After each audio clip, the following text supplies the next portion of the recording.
Oke, Assalamualaikum warahmatullahi wabarakatuh. Selamat datang lagi di channel kita Ruang Mimpi Andrew Swadi. Hari ini kita kedatangan tamu dari program studi psikologi dengan Bang Riko. Jadi Bang Riko nanti akan mau ya Bang sharing-sharing di channel kita ya? Ya, boleh. Nanti kita akan tanya-tanyakan.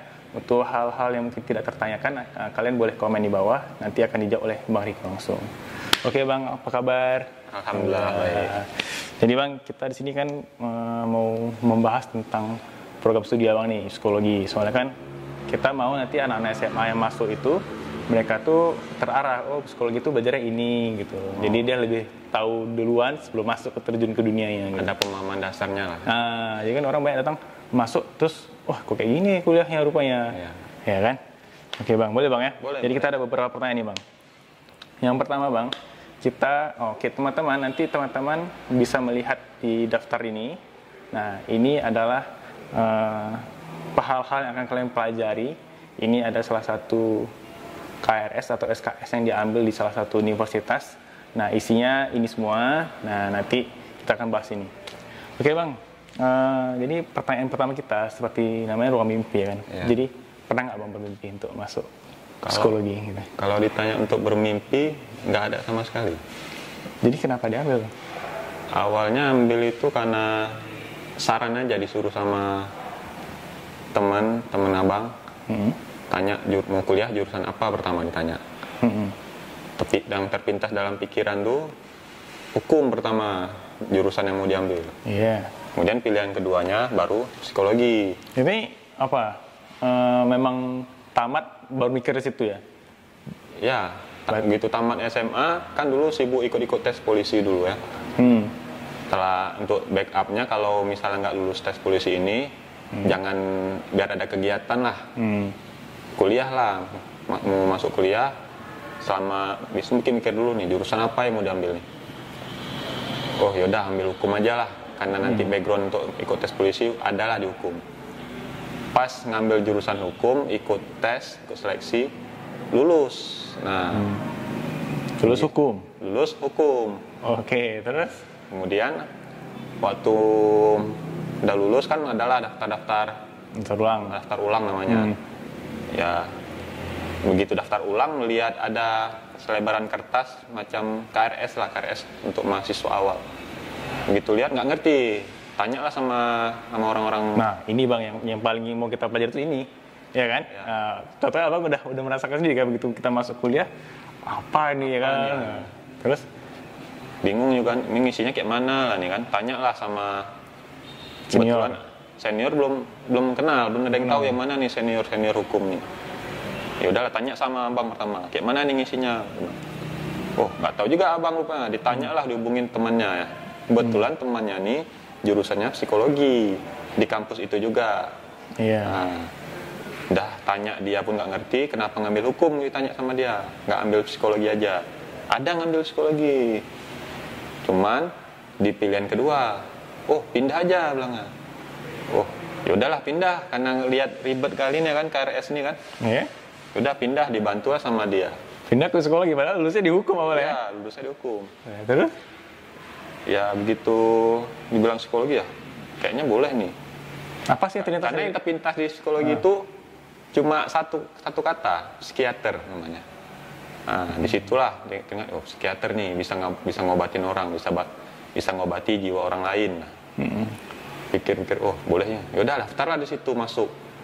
Begitu daftar, udah ikutin segala aturan macam-macam hal lainnya, yaudah. Begitu masuk kelas pertama, dengerin penjelasan dari senior, dosen-dosen yang ada di situ. Wah, menarik nih rupanya. Karena untuk di psikologi itu rupanya wawasannya lebih luas lagi daripada yang lainnya. Jadi psikologi sebenarnya belajar apa sih Bang? Kalau gue, psikolog berarti pasti tentang curhat-curhat, ya kan, meluapkan isi hati. Dari situlah orang melihat dari gambaran awal itu, oh psikolog nih bisa ngobatin orang gila nih bilang. Bisa tempat. Ini lagi Bang, aku kalau bilang psikolog pasti bisa baca pikiran orang. Sering gitu kan. Nah, ini dia mau kayak gini nih. Padahal dia cuma lihat gerak tangan atau mimik wajah, tapi dia udah Oh, nyerah kemari nih. Ya, itu bisa juga dipelajari sebenarnya. Ada pelajaran dalam psikologi, namanya psikologi linguistik namanya. Apa bang? Linguistik. Linguistik. Ya, Oke. kita bisa membaca garis tangan orang lain, bisa membaca karakter dari wajah orang yang kita lihat. Nah, Itu kayak mana bang? Maksudnya sebenarnya kalau aku pribadi pengen juga baca gitu. Jadi kan kita misalnya mau berargumen atau mau berbisnis sama orang kan kita harus tahu nih lawan bisnis kita ya kan kayak mana. Itu tidak semua tempat yang ada bisa mempelajari itu. Karena untuk dosen yang khusus untuk psikologi linguistik itu jarang untuk ditemui. Kalau ada paling ada satu di satu daerah, mungkin ada satu.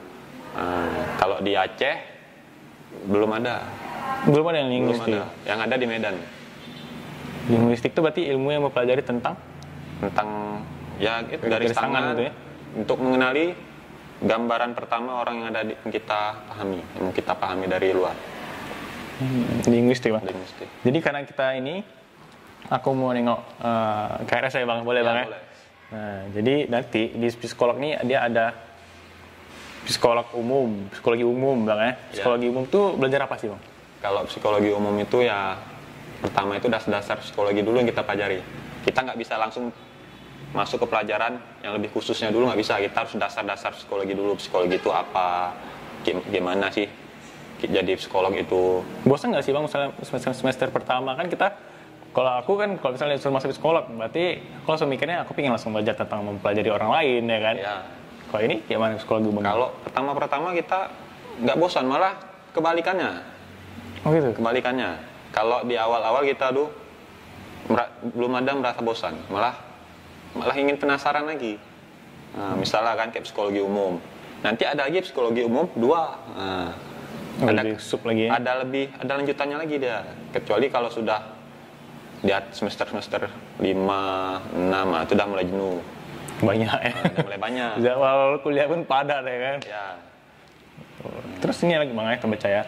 Terus dia ada belajar tentang filsafat. Itu kayak mana misalnya? Filsafat itu kan ilmu yang penafsiran ya kan? Ya, kalau filsafat itu kan umum sebenarnya, mata kuliah umum. Nggak hanya di psikologi aja yang mempelajari filsafat. Semua universitas, semua jurusan ada pelajari filsafat. Cuman ya masih dasar-dasarnya aja filsafat apa.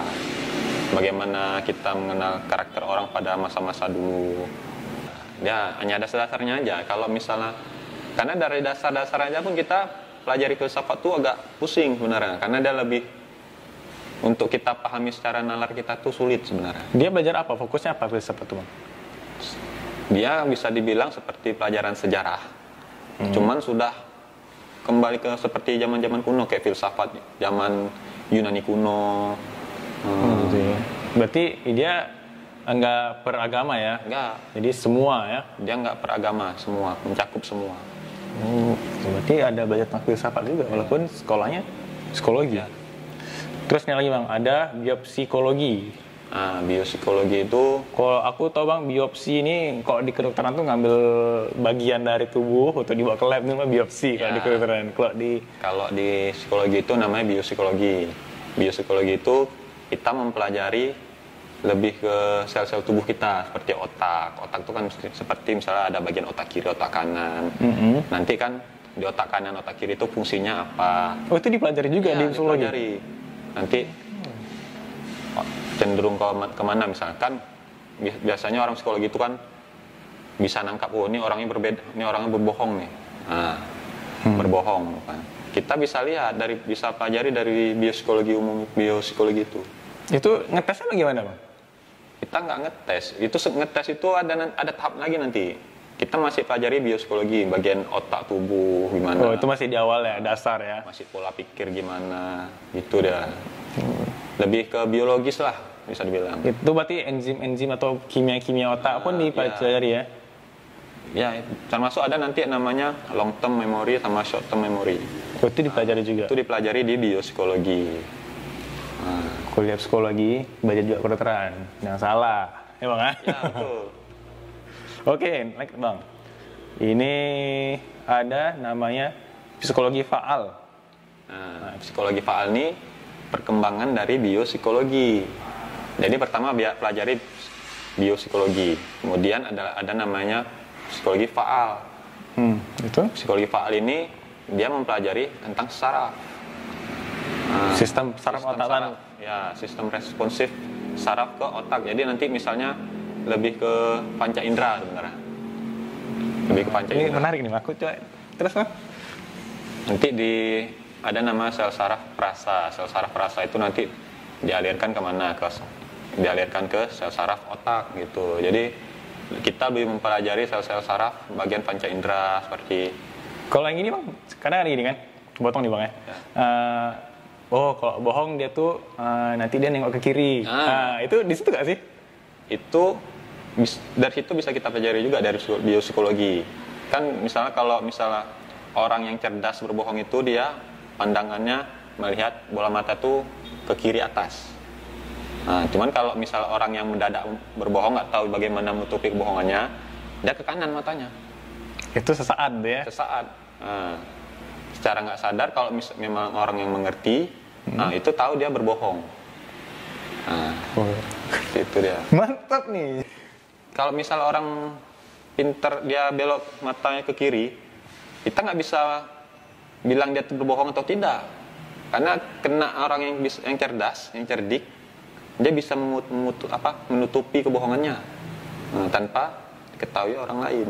Tapi kalau psikolog bisa dibohongi nggak? Kalau psikolog kan ada rangkaian tesnya lagi dah untuk kita cari dia berbohong atau tidak gitu. Kalau yang tadi apa namanya? Yang hanya baru satu, yang di Medan?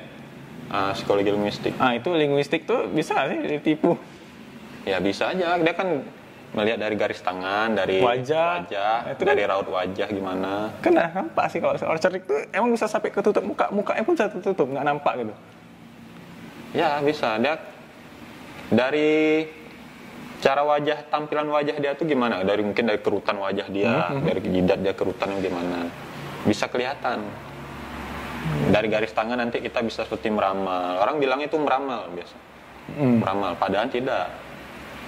Ini emang maksudnya garis-garis ini ada maknanya emang? Kalau bagi mereka ada maknanya. Kalau yang kita sekolah S1 lah misalnya, ada nggak di dasarnya deh apa gitu untuk melihat tapak tangan tuh ada nggak?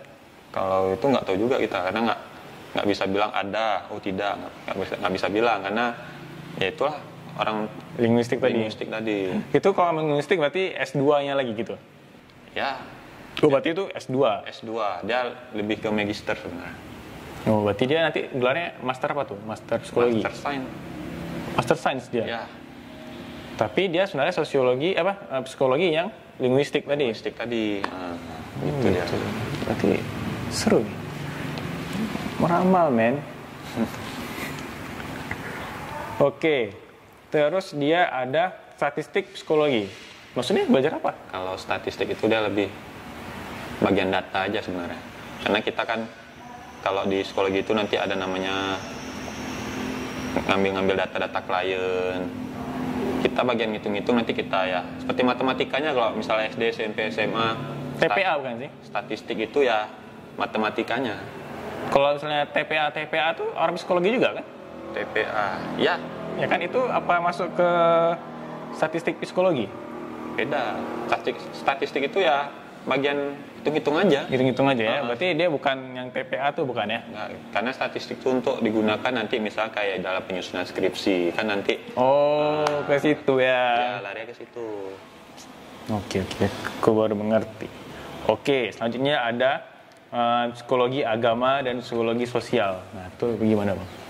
Kalau psikologi agama, ya kita mempelajari agama. Cuman dalam menggunakan pendekatan psikologi, misalnya kayak guru-guru agama, dosen-dosen, ustadz-ustadz, kan dia melakukan penceramah di mana-mana, kita deketin orang gimana, kan harus ada pendekatan secara psikologisnya. Itu dipelajari juga. Ya, kita nggak bisa sembarangan aja gitu. Kayak mendakwah itu, kayak misalnya orang Islam lah, kan sholat Jumat, kan ada khatib yang ngomong. Secara psikologisnya ada, itulah. Dia menyampaikan dakwahnya itu secara psikologis, secara tanpa sadarnya itu dia mengungkapkan apa dakwahnya itu secara menarik. Nah, jadi kita dengar, menarik nih si dakwahnya. Kan banyak tuh di tempat-tempat lain, di konten-konten lainnya tentang agamanya menarik dari ustadz-ustadz lain. Berarti itu belajar di psikologi agama ya? Ya. Kalau di psikologi sosial belajar apa tuh? Kalau sosial itu ya kita tentang ruang lingkup masyarakat. Itu yang kayak mana maksudnya? Apakah mana sih nggak tahu juga? Ya sosialisasi. Oh sosialisasi. Pendekatan sosialisasi dalam masyarakat gimana, dalam kehidupan bermasyarakat kita harus dalam permasalahan masyarakat kita harus mengatasinya seperti apa. Nah, di psikologi sosial itulah kita bisa mempelajarinya. Cara ngomong di forum ramai gitu ya? Biar kita berbicara di depan umum gimana. Ini cara ngomong di depan YouTube bisa dipelajari nggak? Bisa ya, bisa dari situ juga psikologi sosial. Tapi habisnya aku belajar sama Bang Riko tentang sosial. Biar makin bagus channelnya. Oke Bang, nih selanjutnya ada psikologi belajar. Kayaknya menarik nih. Psikologi belajar tuh ya lebih ke mana ya? Lebih ke anak-anak sebenarnya. Psikologi belajar, perkembangan. Anak-anak malas belajar. Ya, Gitu. kita bagaimana cara menerapkannya gitu, supaya anak-anak mau belajar. Kemudian anak-anak supaya tidak malas. Ya di psikologi belajar. Nanti psikologi belajar tuh apa yang kita pelajari banyak, dan nanti di psikologi itu tidak hanya jadi psikiater, jadi psikolog, jadi semua bisa jadi dari psikologi itu. Jadi guru bisa. Berarti dia yang bisa kerja di mana aja. Bisa kerja di mana aja, luas tempatnya. Karena emang dia mempelajari orang lain gitu ya. Ya, kita psikologi itu mempelajari orang lain. Kayak mau tes masuk pekerja baru kan tes psikologi penting Bang ya. Penting sekali. Misal gini Bang, kan kalau kita masuk tuh ada namanya tes psikotes. Ya. Nanti bilang, oh ini dia kepribadiannya cocok kemari. Ini cocoknya kemari. Gitu, arahnya kemana nih? Kalau di psikotes itu dia lebih ke, kita lihat ke IQ-nya. IQ-nya tuh lebih ke cenderung kemana. Nanti kan misalnya psikotesnya tuh bagus. Ada skornya dia. Skornya tinggi misalnya.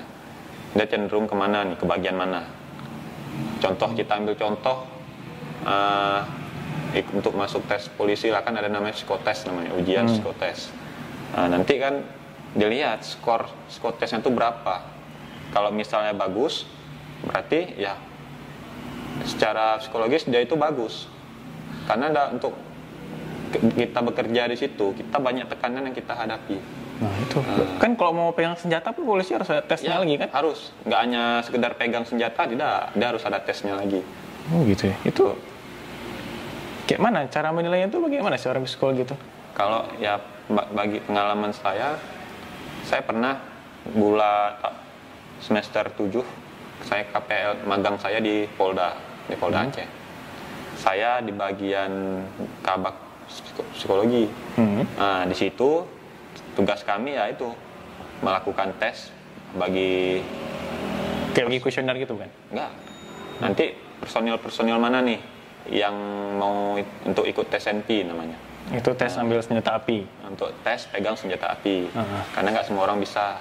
Nah, disitulah nanti yang mau pegang SNP dites. Di tes psikologi banyak itu ada nama tes-tesnya. Ada 5 rangkaian tes yang harus diikuti. Nah, nanti dilihat dari rangkaian tesnya tuh. Nilainya berapa bagus nggak hasilnya. Kalau misalnya hasilnya bagus, ya dia lulus bisa megang senjata api. Gitu ya, karena dia lebih menguji ke emosionalnya aja sebenarnya gitu. Kalau emosionalnya rendah, ya dia tidak bisa karena kok ketekan bisa disalahgunakan nanti. Gitu. Ini kayak memang harus kayak gitu ya. Jadi kan jangan sembarangan nanti. Ya, jangan sembarangan. Takutnya salah pemberian ya kan. Karena takutnya disalahgunakan nanti. Oke, next nih. Tadi sampai ke psikologi sosial. Psikologi belajar. Nah, terus ada tes intelijensi. Itu gimana lagi tuh? Tes intelijensi dia ke anak-anak. Oh. Kalau kami itu dulu ke anak-anak tesnya. Tes intelijensi itu dia ada 2, untuk anak-anak sama orang dewasa. Kalau untuk anak-anak itu nama alat tesnya itu apa ya? WSC namanya. Untuk anak-anak. Jadi nanti anak-anak itu dites, kita lihat perkembangan IQ-nya gimana, bagus atau tidak. Dia tes intelijensi untuk anak-anak ini bukan tes biasa, bukan kayak tes belajar penuh konsentrasi, tidak. Jadi Dia sambil bermain. dikasih bola gitu atau apa gimana? Nanti kita misalnya dikasih seperti permainan, ada balok misalnya, kita kasih, nanti dia susun. Seperti puzzle lah. Nanti dia susun, kita nilai dari situ. Cara tanggap dia gimana, cepat atau lama, respon dia lama. Cara dia masuk bola pun tengok gitu ya. Ya. Susah emangnya. Kayak kalau orang tahu psikologi, kalau jumpa orang bisa langsung baca nggak kira-kira? Misalnya nih, abang pertama jumpa aku nih. Ini mau ngonten nih. Kalau orang yang bisa saja, cuman nggak semua orang. Oh gitu ya, berarti nggak menjamin juga kita masuk psikologi langsung kayak gitu? Nggak, karena untuk psikologi itu bukan untuk tujuan kita tuh bukan untuk menilai oh ini orang tidak bagus nih, oh ini ada niat lain ini. Nggak, kita jelas seperti itu. Jadi tujuannya apa sebenarnya? Jadi pencapaian orang tamat psikologi harus ini, pasti bisa ini gitu kan? Pasti ada yang targetnya ada ya kan? Targetnya pasti ada.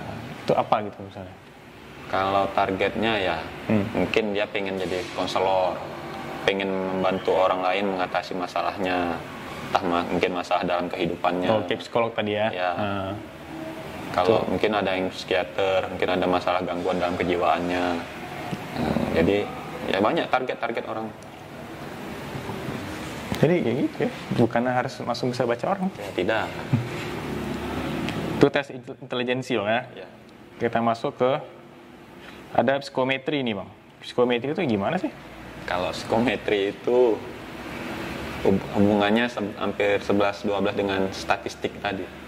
Oh, belajar statistik. Karena psikometri ini adalah lebih pengukuran ya kayak misalnya mau buat skripsi nanti kan kita Uji ini, harus diuji ini, uji itu, semuanya tuh harus valid situ ya. Sambungan dari buat skripsi. Oke. Kayaknya nanti akan belajar sendiri. Ini kita fokus ke psikologinya aja. Oke, terus ada namanya psikologi abnormal dan psikopatologi. Gimana nih, Bang? Kalau psikologi abnormal dan patologi itu ya kayak itu tadi, orang yang nulis psikopat nih, dia lebih mempelajari tentang gangguan-gangguan yang terjadi dalam seseorang. Oh ya, patologis tadi ya. Berarti dia masuk ke patologis ya. Terus ada konseling, korektif, industri dan Oh, ini industri organisasi kayak menarik. Apa nih bang maksudnya? Kalau psikologi organisasi industri itu dia bidang namanya. Bidang. Jadi psikologi itu ada beberapa bidang. Yang pertama psikologi klinis. Yang kedua psikologi sosial. Yang ketiga psikologi organisasi industri. Yang keempat psikologi pendidikan. Oke. Yang industri organisasi deh, gimana? Ya, kalau psikologi organisasi industri itu kita mempelajari tentang perusahaan. Misalnya ya bagian rekrutmen itu tadi yang dari awal tadi. Rekrut tadi ya. Karena dia lebih cenderung ke sana. Untuk naik pangkat perlu tes psikologi lagi nggak? Kalau naik pangkat ya tergantung, ada yang harus dites, ada yang tidak. Kalau PNS kan seperti pegawai negeri sipil tidak. Kalau yang seperti di perusahaan-perusahaan swasta di mana untuk naik jabatan, dia kan harus dites. Ada nggak sih cara supaya tahu ini bakat nih untuk korupsi dari hasil psikologinya? Ada nggak sih? Kalau itu belum tahu kita. Belum tahu. Ini perlu sebenarnya. Jadi kan kalau misalnya ini udah ada bakatnya gitu kan, ya ngapain ya kan? Nanti bakat ada, ketemu kesempatan jadi. Ya, karena korupsi itu kan dia di mana ada kesempatan di situ orang ngambil. Karena tergantung diri diri orangnya itu kuat atau tidak imannya.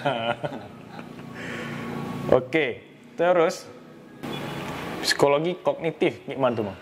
Ya, psikologi kognitif itu namanya psikologi mempelajari tentang pemikiran manusia. Jadi kita nanti pelajari pemikiran manusia itu seperti apa pola pikirnya. Apakah pemikirannya berkembang ataukah stagnannya di situ-situ aja.